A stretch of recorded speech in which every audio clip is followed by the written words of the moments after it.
Hello guys, nandito na tayo sa part 2 natin sa ating sapin-sapin. Ayan, ito na yung kulay violet, kulay green at color pink. Ayan. So ilalagay na natin guys kasi naka 30 minutes na yung ating pag set aside yung sapin-sapin natin na liquid. So ilalagay na natin sa lanera na 2 takal. Ayan. Ayan. Tapos ilalagay din natin itong mga Lagay ko lang pa. ayan. Ayan guys, tapos ito pa. Ganyan lang siya guys yan, no? Ayan. Ang inuuna namin guys kasi yung violet kasi kapag binaligtad nyo yung lanera, nasa ibabaw yung kulay violet niya, di ba guys? So yan ang inuuna natin, ayan. Para transparent ang kanilang guys, ayan. Ayan na siya, ganyan, no? Ito ang ating part 2. Ayan. Kasi yung unang ating part 1 kasi guys, hindi natin mahintay yung 30 minutes, medyo matagal siya. So ito yung part 2 natin. Ayan. Ito talagang namnamin nyo talaga yan, ilalagay nyo lahat. Ibubuhos nyo lahat. Ayan. Pagkatapos guys, kapag nailagay na natin to, isasalang natin to sa steamer natin ng 10 minutes. Saka natin ilagay yung pangalawang kulay, okay? Ayan, so ayan, habang tayo ay ilalagay yung pangalawang kulay, ilalagay natin dito. Ayan. Ayan guys, so pangalawang kulay. Kasi tayo rin takip guys. Parang kasi to kailangan itong takip natin lagyan natin ng tela guys para hindi siya lumabas yung kanyang yung steam yung kanyang usok ba yung tubig ayan. So 7 plus 10 so 17 saka natin isusunod yung pangalawang ingredients natin. So ito yan guys, so yan. Ito muli sasabihin ko guys ang ating mga ingredients. Sabihin ko guys So, isa mga gustong magluto ng sapin-sapin dyan. Kahit anong occasion naman yan kung gusto mong kumain. Mostly sa Pasko ito, di ba? Yung mga sapin-sapin. Mostly Pasko. Pero, siyempre kapag gusto mong kumain, yan. Ito guys ang ating mga ingredients guys ng ating sapin-sapin. Ayan. Meron tayo ditong ayan guys, how to cook sapin-sapin for the mixture. Ito guys, meron tayong 2 cups ng glutinous rice flour. Ayan guys, meron tayong glutinous rice flour. Tapos 2 cup rice flour, 2.5 cup of coconut milk. Meron tayo dito 1 cup condensed milk. Meron din tayo dito 1.5 cup of sugar. Tsaka yung food coloring natin. Ayan, shout out kay Yummy Cookbook. Ayan. Kasi dyan tayo kumukuha ng ating niluluto ngayon. Sa kanyang Facebook, Yummy Cookbook. O yan. Yan ang ating mga ingredients guys. Tapos sa ating toppings guys, meron tayong toppings siyempre. Yung, ito ang ating toppings guys, Yan ang ating toppings. So, yan, Yan, yung ating niyog. So, 1 cup of desiccated coconut or sapal ng niyog. Alam niyo kung paano gumawa ng sapal ng niyog? So, yung sapal ng niyog guys, kapag yung meron kayong liquid na niyog, di ba? Gata, yun ang sinasabi nilang gata. Ngayon kapag iluto yun sa sa ating kawali, yung matirang niyang mixture, yun yung latik at saka yung sapal ng niyog, yun ang magiging latik, yun ang ibababaw natin dito sa ating sapin-sapin. So, yun yung latik. Siguro, nakatikim na siguro kayo ng latik guys. Tapos yung oil niya, kasi magkakaroon ng oil yun kasi, yung oil niya naman pwede nyo yung ilagay sa buhok ninyo kung gusto nyo gumanda ang inyong mga buhok, porcelana, ganyan. Oo, di ba, sinaunang panahon guys, yung mga lana-lana, ganyan. Lana ng nyog, di ba? Kaya pili nyo pang hilot, lagay nyo lang ng pabango. Tsaka meron din tayo ditong 2 tablespoon of sugar. So lalagay natin ng white sugar guys, ang lalagay natin ha. Tapos halo-halo yun ng haluin. Wag may ano lang guys wag masyadong malakas yung apoy para maganda ang kanyang pagkakalabasan. Yan, ipapakita ko rin dito sa inyo guys sa aking short videos yung paggawa ng sapal ng niyog, yung desiccated coconut. Okay? Tapos sabi niya kapag 18 large molder yield, ayan. Ang direction niya guys, ito, medyo mahaba-haba. Ayan o, ang kanyang direction. Sabi niya, budbud toppings. In a pan, cook the desiccated coconut in low heat until it turns to light brown. Stir constantly to avoid burning. Sabi niya, ibig sabihin niyan guys, kapag nilagay na natin ang ating toppings, yung desiccated coconut, dapat nasa mahina lang ang kanyang init. Huwag masyadong malakas para hindi mabigla. Hanggang maging turn light brown daw siya. Magiging brown siya. Tsaka yung stir constantly to avoid burning, sabi niya.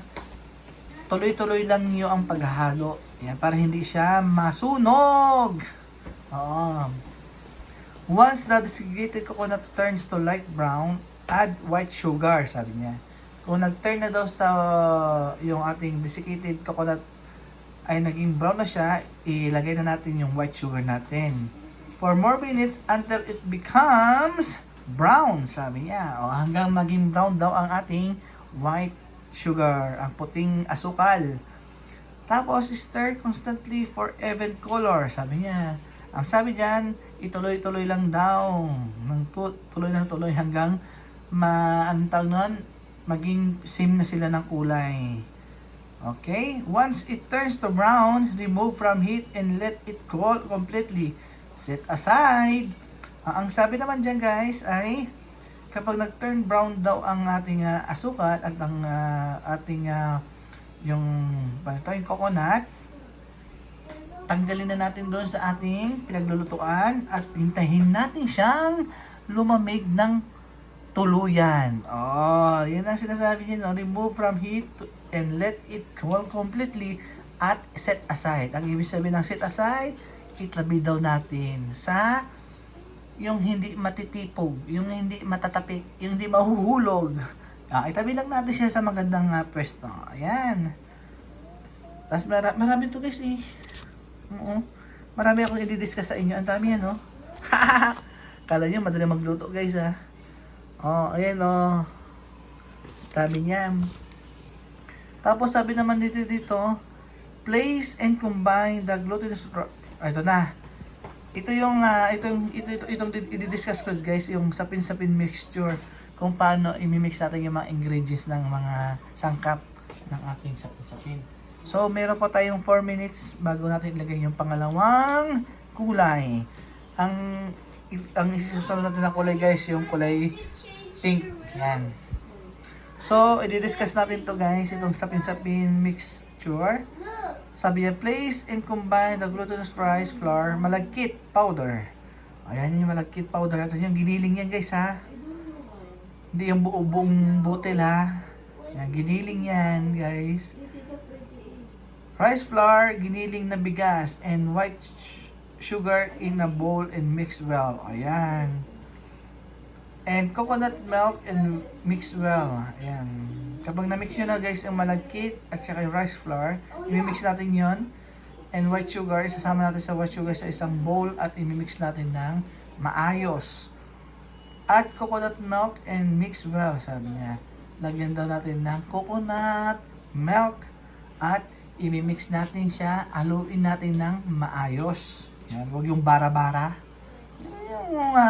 Yung panghalo, yung hinahala mo na with love ba, you know? Add condensed milk and mix well until well combined.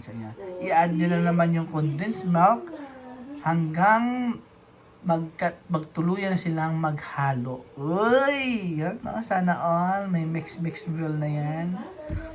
Strain and mixture to remove the lumps. Sabi niya, salain daw para yung mga ayaw mong mailagay doon sa iyong sapin-sapin ay masasala niya. Oo. Ito naman, divide the mixture into 3 equal parts or depending on how. Nako, dito na tayo sa pakalawang page guys. Ang haba nito guys, oh. You know? Mahaba ito guys. Once the desiccated coconut turns to light brown and white sugar and cook for 4 minutes until it becomes brown. Sabi niya, once na ang coconut turns ay naging brown, halo. Ayan na. Ito guys. Isang minuto na lang guys at ating ilalagay ang ito na guys, magta-turn na tayo. So may lalagay na mo doon? So may lalagay, inahabol ko ah. Oo. Saan ako pisto? Sa ano mo? Saan may lalagay ito? Ah, sige. Ayan guys. So, bubuksan na natin ang ating pangalawang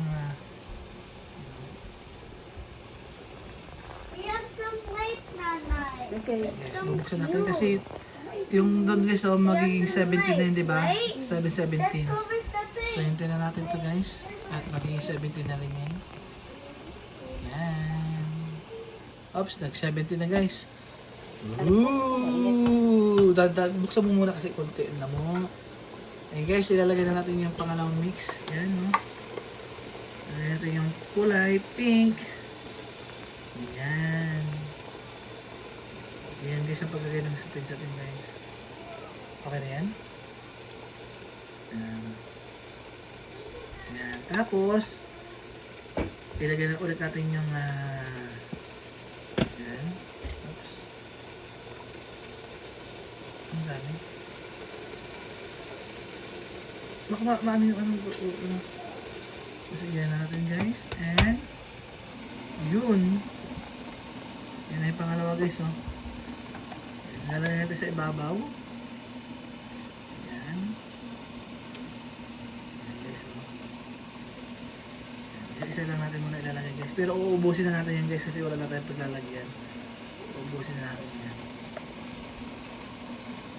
Yan guys, oh. Yan lang siya guys, ang paggawa ng natin sapin-sapin. Medyo mahirap nga lang siya. Maghintay ka lang ng tamang oras.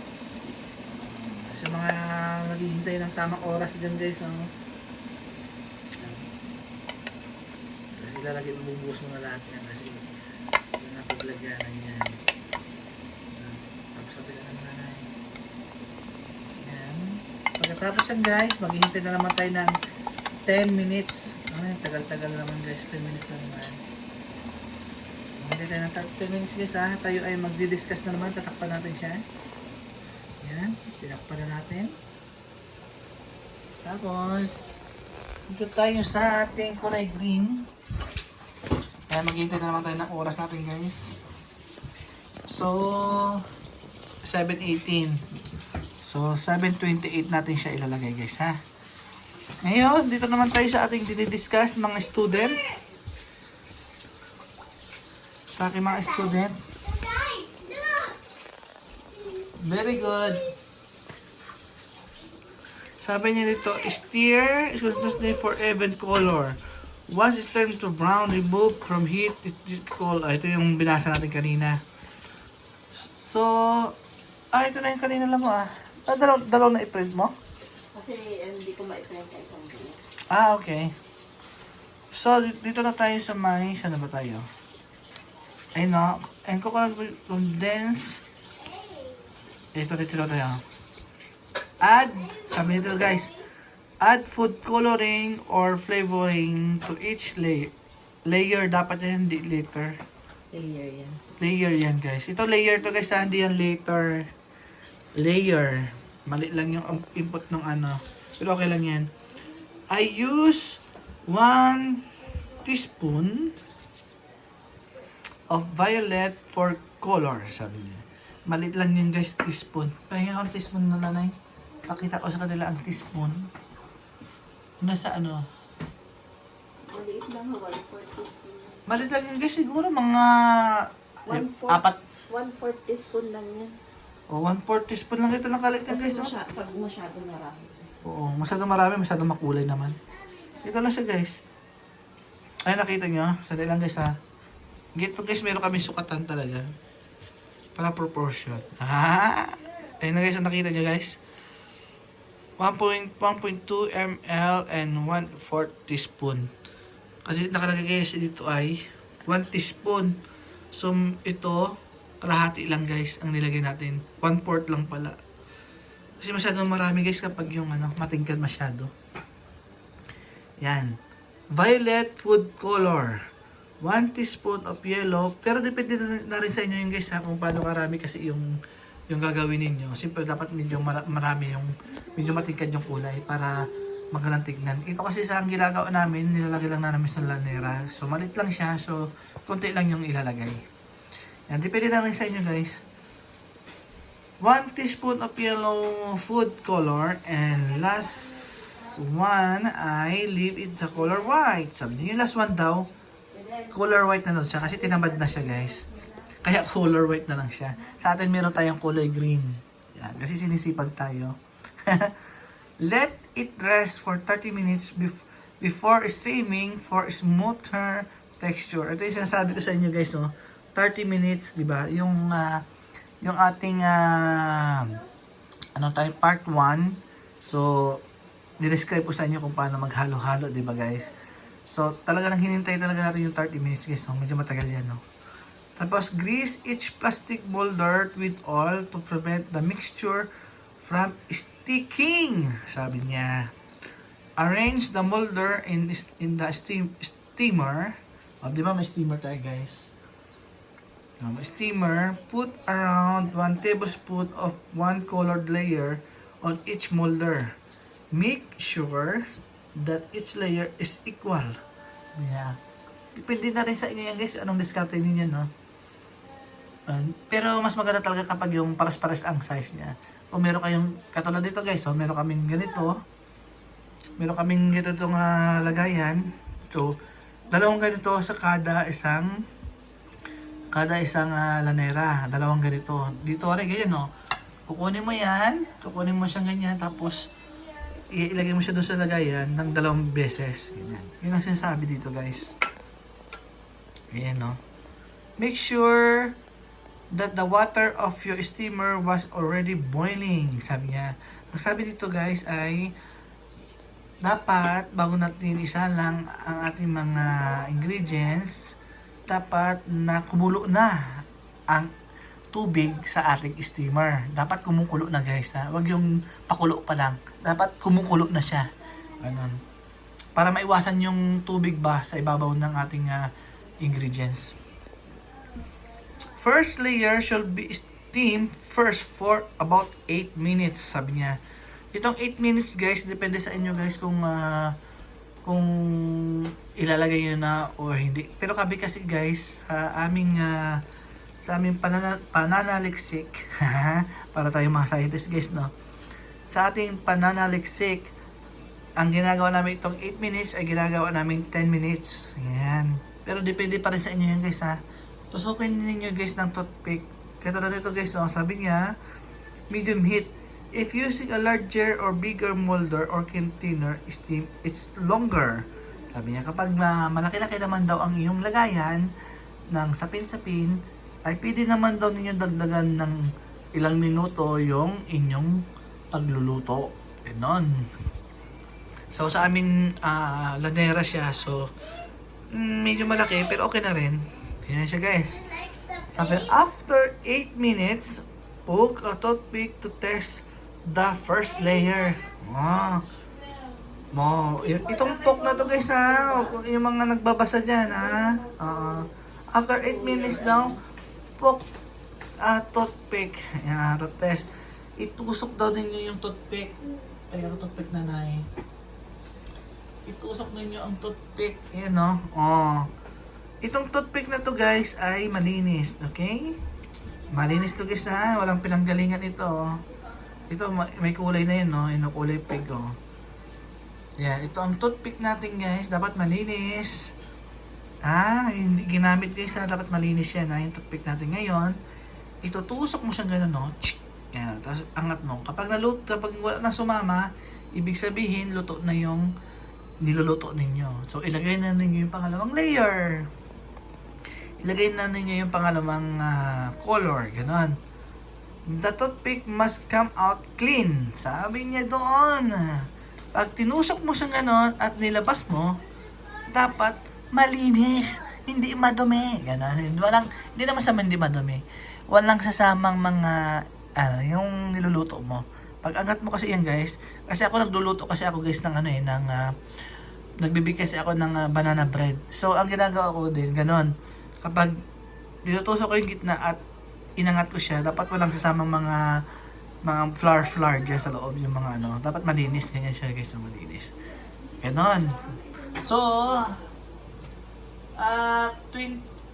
26. 2 minutes pa. 2 minutes pa na, 28 no? Oo. So, mayroon pa tayong 2 minutes guys bago natin iligay ang ating final layer, ang ating color green, and ang ating final layer guys. Ganun lang guys, every 10 minutes namin siya nilalagay. Yan. So, meron pa tayong 26, meron pa tayong 2 minutes. Yan. Thank you guys. Shoutout muna tayo, maki-shoutout muna tayo sa ating mga kaibigan na si Kuya LMA. Kuya LMA, si Berg Skytops, Nanay Owa, Baitindoy, sa lahat ng nandito guys sa ating live, si Apple Love, yan, si Kate Extreme, lahat kayo guys, maraming salamat sa inyong mga suporta. Meron pang 1 minuto. Maraming salamat sa inyong suporta at lagi kayong nandyan sa ating part 2 kay Laking Prondi. So, hintayin na natin guys ang sasalan yung pangatlong kulay. So, naka 10 minutes na rin siya guys. Bubuksan na to. Iangat mo muna siya na naman para hindi siya ay may konti. Yan. Pagkatapos guys yan, kapag naka 10 minutes na, pero yung huli yata parang dagdagan, no? Oo, hanggang maluto yun. Hanggang maluto guys, kasi final na siya yun, nasa pinakaibabaw na ng layer Iangat mo muna. Yan, no? So, ganyan siya guys. Yan, para kang gumawa ng leche plan, leche at saka yung gulaman. Yan. So, ito na yun guys, so, ilalagay na natin. Yung panghuling lagay natin guys, kayo na ang magtatansya kung gusto yung dagdagan ng init pa, kahit dagdagan nyo ng 2 minutes, ganyan. Depende sa inyo guys. Yan, tapos, yan. Okay na muna yan, di ba? Marami na rin yan So, ilalagay na natin yan. Ito yung final guys Yung pangatlong,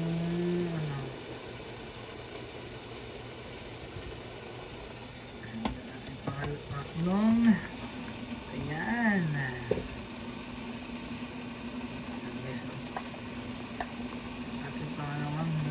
Pangatlong layer. Final layer yan guys Yan. Ilalagay mo muna isa-isa para ma-estimate nyo. Tapos yung mga sobra, i-distribute nyo lang doon sa kukunti. Yung kukunti nilagyan nyo, i-distribute nyo na lang. Sapin-sapin. Ang sapin-sapin natin.